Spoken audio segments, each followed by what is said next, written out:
கூக்குரல். உலகிலே நாம் சந்திக்கும் நெருக்கங்களும் போராட்டங்களும் சவால்களும் தனிமையும் நம்மை வலிமை இழக்கச் செய்து விடுகிறது என்பது உண்மைதான். கடவுளை நோக்கி முறையிட ஆரம்பிக்கிறோமே, கூக்குரலிட ஆரம்பிக்கிறோமே, அழுது கொண்டிருக்கிறோமே. அப்படிப்பட்ட ஒரு அவல நிலைதான் நம்முடைய வாழ்க்கையாய் காணப்படுகிறதோ, இதிலிருந்து யார் எனக்கு விடுதலை தரக்கூடும் என எதிர்பார்ப்போடு காத்திருக்கிறோமோ, அவர் நம்மை காண்கிற தேவன் அல்லவா? அவர் நம்முடைய கண்ணீரை துடைக்கிறவர் அல்லவா? இயேசு இந்த உலகத்தில் நம்மை தேடி வருகிற நல்ல ஆண்டவராய் இருக்கிறார் என்பதையும் மறந்து போய்விட்டோமோ? இன்றைக்கு நெருக்கங்கள் நம்மை இன்னும் அதிகமாய் ஆண்டவருடைய விடுதலையை ருசி பார்க்கும்படியாய் செய்கிறது என்பதை உணர்ந்தவர்களாய் அவருடைய திரு கரத்தில் நம்மை அர்ப்பணிக்க அழைக்கப்பட்டிருக்கிறோம். பிரியமானவர்களே, யாத்திராகமத்தின் புத்தகம் 3ஆம் அதிகாரம் 7ஆம் வசனம் இப்படியாய் சொல்லுகிறது. அப்பொழுது கர்த்தர் எகிப்தில் இருக்கிற என் ஜனத்தின் உபத்திரவத்தை நான் பார்க்கவே பார்த்து, யார் எனக்கு இருக்கிறார்கள், என்னை பார்ப்பதற்கு ஆட்கள் இல்லையே, என்னுடைய நிலைமையை பார்ப்பதற்கு ஆட்கள் இல்லையே என்று நினைக்கிறீர்களோ? வசனம் சொல்லுகிறது, உபத்திரவத்தை நான் பார்க்கவே பார்த்து அதிகாரிகளின் நிமித்தம் அவர்கள் இடுகிற கூக்குரலை கேட்டேன் என்பதாக.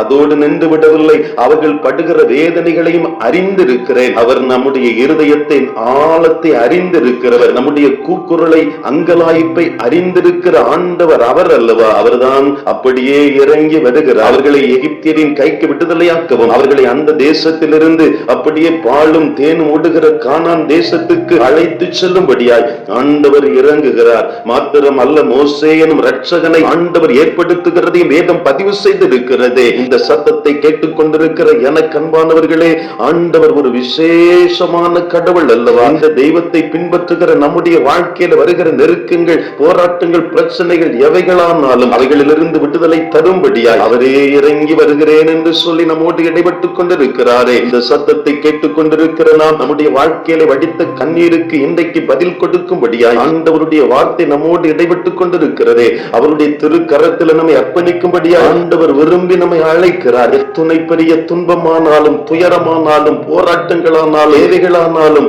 அப்படிப்பட்ட ஒரு சூழலை மாற்றும்படியாகத்தான் இயேசு இந்த உலகத்திலே சிலுவையை சுமந்து வெற்றி சிறந்தவராய் இன்றைக்கு உங்களுக்கும் எனக்கும் சொர்க்கலோகத்தை ஆயத்தப்படுத்தி வைத்திருக்கிறார். இந்த எகிப்தின் பாவ அடிமைத்தனத்தில் இருக்கிற நம்மை கானானை நோக்கி அழைத்து சென்ற ஆண்டவர் இன்றைக்கும் பாவத்தின் அடிமைத்தனத்தில் இருக்கிற நம்மை அருமையான சொர்க்கலோகத்துக்கு அழைத்து செல்லும்படியாய் அவரே இறங்கி வந்தாரே. இந்த நல்ல தெய்வத்தின் அடிச்சுவடுகளை பின்பற்றும்படியாய் மீண்டும் ஒரு விஷயம் நம்மை மனப்பூர்வமாய் முழு இருதயத்தோடு இயேசுவே எங்களை உடைய கரத்தில் தருகிறோம், ஒப்படைக்கிறோம் என்று சொல்லுகிற ஒரு இருதயமாய் நம்முடைய இருதயம் மாறும்படியாய் ஆண்டவர் தருகிற அழைப்பை ஏற்றுக்கொள்வோமா?